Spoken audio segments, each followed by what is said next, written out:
Ethanol or E20 has been the most popular words in the news since the last few weeks. The Supreme Court, while hearing a case, has brought India's ambitious E20 fuel program under scrutiny yet again. The government says it will save India rupees 43,000 crores this year alone. 2001 से scientifically proven और internationally accepted program है. Imagine you walk into a petrol pump today, hand over your card and fill your tank like you've done 1,000 times before. But here's what nobody tells you at the nozzle. 1 out of every 5 liters going into your tank right now is not petrol, it is ethanol. And you had no choice in this matter. No sign, no option to say a no. And it's just there quietly in almost every pump in the country. And here's the stranger part. The man who is in charge of this policy, who's a sitting union minister, Nitin Gadkari ji, went on record a few days ago in front of cameras and said something that sounds almost like a dare. He says, show me one vehicle in this country that has been damaged because of this particular fuel, which is E20. मेरा इन सबको आह्वान है कि मेरी website है और जो भी कंपनी की गाड़ी है उसके डीलर को आपकी गाड़ी जो है इसकी तकरार करिए, गाड़ी वहां सबमिट करिए, एक तकरार मेरे पास भेजिए और एक भी गाड़ी खराब होती है तो मुझे बताइए, मैं जिम्मेदार हूं. Just name one. And then weeks before that, the same minister admitted something completely different about his own car. So which one is true? Is this fuel a quiet miracle that's saving country billions of dollars, or is it a mandatory experiment being run on 300 million vehicle owners without their consent? Let us actually find out through this video. Now, we have already made one more video explaining E20 fuel and ethanol blending as a whole. But now in today's discussion, the stakes are even much more higher. And today, we are going to delve much more deeper and going to discuss in a very, very particular way about ethanol blending and its critical analysis. Now, here's why this isn't some far-off policy debate for economists. This is sitting in your driveway right now. And if you own a petrol car or a two-wheeler which was bought before 2023, and there is a real chance that your engine was not designed for this particular fuel. It's not maybe or not in theory. Your owner's manual, the actual booklet that comes with your vehicle, may explicitly say that do not use fuel with more than 10% ethanol. And yet, since some time in the last year, that is only the fuel which is available to you at every pump in India, which is E20 fuel. Now, this affects your mileage, which means your monthly fuel budget will go up. It affects how often your car needs servicing, again a higher cost. It affects your resale value because used car buyers are already asking the sellers, is this an E20 compatible car or not? And zoom out for a second, this is also connected to why India spends billions of dollars every single year importing crude oil. Why farmers in Uttar Pradesh and Bihar are suddenly part of a fuel story, and why the son of a union cabinet minister has become a trending topic on Twitter. This one fuel blend touches your wallet, your engine, Indian farming, foreign policy, and a life case in the Supreme Court of India. That's the scale of what we are unpacking today, and that's the ambit we are going to cover in today's session. Now, first of all, to understand E20, you have to go back much more than 2 decades to a much smaller and much quieter idea. Let's start with the year 2001. In 2001, the Indian government ran a small pilot project. The thought was very simple. India buys almost all of its crude oil from abroad. So what if we mixed a small amount of homegrown alcohol, which is made from sugarcane, into our petrol? It would mean less imported oil and a new buyer for farmers' surplus sugarcane. So it will help our imports as well. We will be importing less. So it will help our reserves. Plus it will help the sugarcane farmers also. So with one policy, we're going to have twin benefits. And in 2003, this became an official policy, which means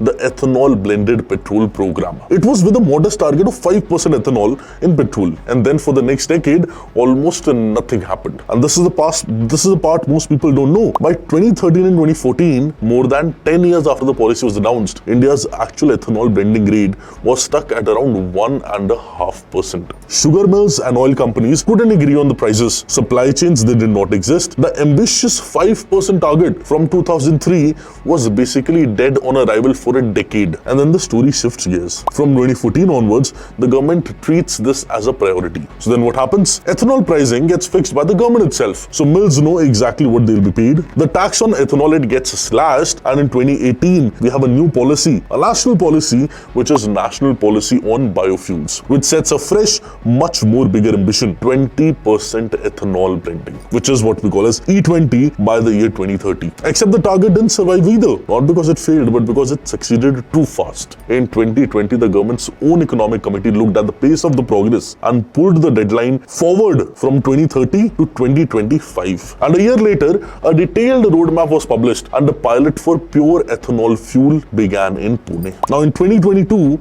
India crossed the 10% blending mark, which was ahead of its schedule. And in February 2023, the Prime Minister of India himself announced E20 fuel on a stage at India Energy Week. And by the end of 2025, going into early 2026, India's oil marketing companies announced they had crossed the 20% average blending mark nationwide. See, 5 full years ahead of the original 2030 deadline. On paper, this reads like one of the great policy success stories of this decade. A target that was going nowhere for 10 years suddenly smashed in 5 years, and that too 5 years early. That's Act 1. Now here's what the story gets complicated, because when you talk about the Act 2, because achieving a target and living with its consequences are two very different things, here's the reveal number 1. The government's own planning body, which is NITI Aayog, published a roadmap years before the rollout that already estimated E20 fuel would cause an average mileage drop of around 6% in vehicles that weren't specifically tuned for it. Now, from the government's own internal estimate, this is 6%, and that is before the backlash even started. And that's not a rumor, that's the government's own paper published by NITI Aayog. But here's the reveal number 2, and this is one that actually blew up. A large-scale consumer survey platform called Local Circles ran a nationwide poll asking owners of pre-2023 petrol vehicle about their real-world experience. 66% of respondents said their fuel efficiency had dropped more than 10% since the rollout. So in actuality, on papers it was 6%, in actuality it is more than 10% for many. More than 10%. And this number had jumped sharply from an earlier survey just months before, where 44% reported the same thing. 55% also said they were facing more wear and tear or more frequent repairs now, up from a 29% in the earliest survey. And in the separate poll of people planning to buy a new vehicle, 43% said they had actually postponed their purchase by at least a year, specifically because of ethanol confusion. So you have a 6% number from the government's own roadmap, and more than 10% for 2 of the 3 people number from the ground. That gap right there is the entire controversy in one sentence. And now here's the reveal number 3, and honestly it's the moment that made headlines for the wrong reasons. The same union minister who challenged critics to name one damaged vehicle was speaking at another event just weeks earlier, comparing his own driving experience. He said that in his own SUV on Indian roads, he never gets more than 12 km per litre. But the moment he crossed into a neighboring country on a long trip with the same car, same load and same driver, his mileage jumped to 15 or 16 km per litre, and the car felt noticeably smoother and more powerful. Now he's talking about the road and fuel quality broadly, but the timing meant that his own words were read by many as an unintentional admission that Indian fuel, the very fuel he was defending, was underperforming. See, now we have to be fair to the other side of the story as well, because a good investigation doesn't pick a team. The government's technical case is not weak. The Automotive Research Association of India, working alongside Indian Oil, the Indian Institute of Petroleum, and the auto industry body SIAM, ran extensive trials, 40,000 kilometers on cars, 20,000 kilometers on two-wheelers, and their conclusion was no significant damage to metal or plastic components,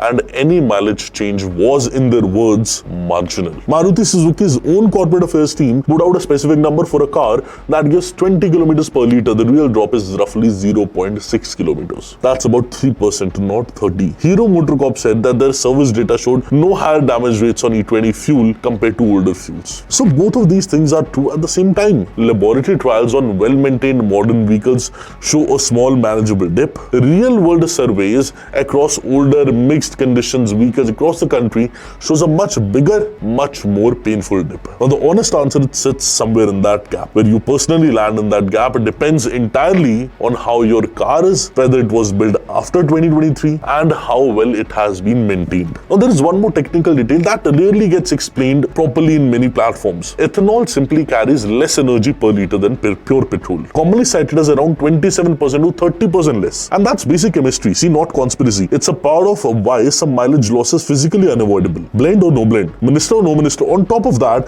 ethanol attracts moisture and can be mildly corrosive as well to certain types of rubber or to fuel houses, gasket seals, especially in vehicles not built for it. Now even the government's own joint study admits this much. No issue with the metals or plastic parts, but certain rubber components in the old vehicles may need earlier replacement, and that to every 20 to 30,000 kilometers. See, the government calls this a minor low-cost service item, but critics, they call it as an undisclosed cost, quietly being pushed onto the customer. Both of them are right. And here's the detail that made this whole debate feel unfair to a lot of people. Investigative reporting found that owners' manuals for cars like 2015 Maruti Celerio or 2018 Vitara Brezza explicitly permit only up to 10% ethanol. The 2018 Hyundai Creta manual actively warns anything higher is against the policy and is against the car. Now, these are real manuals for real cars still on Indian roads today that were never designed for a fuel now being poured into them by default. Now, with no ethanol percentage displayed at the pump and no option to choose otherwise, we are just stuck with E20 fuel. We don't have an alternative. See, now the question is, where does India stand actually in all of this? And why did the government push so hard, so fast? See, start with the number that explains everything. India imports more than 87% of the crude oil it consumes. Every geopolitical shock and OPEC decision it might be, it can be a war, it can be a shipping disruption, it hits India's economy directly through the fuel pump. Now, according to the government's own figure, the ethanol blending program has saved the country more than 1,90,000 crore rupees in foreign exchange since 2014. It has displaced over 310 lakh metric tons of crude oil imports, cut roughly 930 lakh metric tons of carbon dioxide emissions, and paid out more than 1,60,000 crore rupees in additional earnings to sugarcane and grain farmers. Now, these are not small numbers. If even half of this is accurate, this is a genuinely significant energy, and it's good for energy security, it's good for the rural income story as well. But India's story doesn't sit alone. Brazil ran this exact experiment 50 years earlier, and the comparison is uncomfortable for India. Brazil started blending ethanol into its fuel in 1975. It took them roughly 5 decades, not 5 years, to get there, building infrastructure gradually, giving automakers time to engineer proper flex fuel engines, and crucially, keeping customers' choice alive at the same time. See, even today, a driver in Brazil can choose at a pump between a petrol ethanol blend or a pure ethanol priced. And it was priced differently based on what suits their car and their budget. Now, that choice is why flex fuel, these kind of vehicles, flex fuel vehicles, now make up close to 3/4 of the new car sales there. India compressed a similar tension into roughly 5 years, and unlike Brazil, removed the option of a plain petrol entirely from most pumps without even displaying the blend percentage on the nozzle. And then there's the form of a technical debate into a political one. Two ethanol-linked companies came under the public scrutiny for their connection to the family of the minister who's superheading this policy. Now, these are allegations, and we don't want to go into these political accusations and to and fro, but yet there are some allegations in relation to that. This is what all of you should know about. That's all. See, and whether you find this explanation sufficient is honestly for you to decide. But it's a real thread that's kept the story alive well beyond fuel efficiency complaints. Add to this a live legal angle. A case connected to ethanol procurement contracts reached the Supreme Court, and at the same point the word experiment surfaced in connection with the government's submissions. See, the Attorney General's office quickly clarified that the term referred narrowly to ethanol supply volumes in a contractual dispute, not to the scientific sadness of the E20 program itself. And that particular clarification there, it hasn't fully settled the public conversation, but it's most important to be precise that it was a dispute over supply contracts between an ethanol company and the oil marketing company. It was not a court ruling on whether E20 itself is safe or unsafe, and this story isn't finished. It's accelerating now. See, the government has proposed changes to vehicle rules to formally allow E85, E100 and even hydrogen CNG blends as well. See, and which is why flex fuel vehicles are already appearing in India. A flex fuel version of a popular hatchback and a flex fuel motorcycle have both launched this year, and E85 pumps are being piloted around Delhi NCR and the Mumbai-Pune-Nagpur corridor, with a target of around 500 pumps by the end of this year and thousands more by 2027. See, India isn't just defending E20, it's already building the next bigger version of this game. So then, the last question is E20 good or bad? Now, here's the honest answer, and I want you to actually remember this one and remember this line. See, E20 is not a scam. It's not a miracle either. It is a real macroeconomic success story for the nation, genuine foreign exchange savings, genuine reduction in crude dependence, genuine income for the farmers, being financed by a small, quite undisclosed cost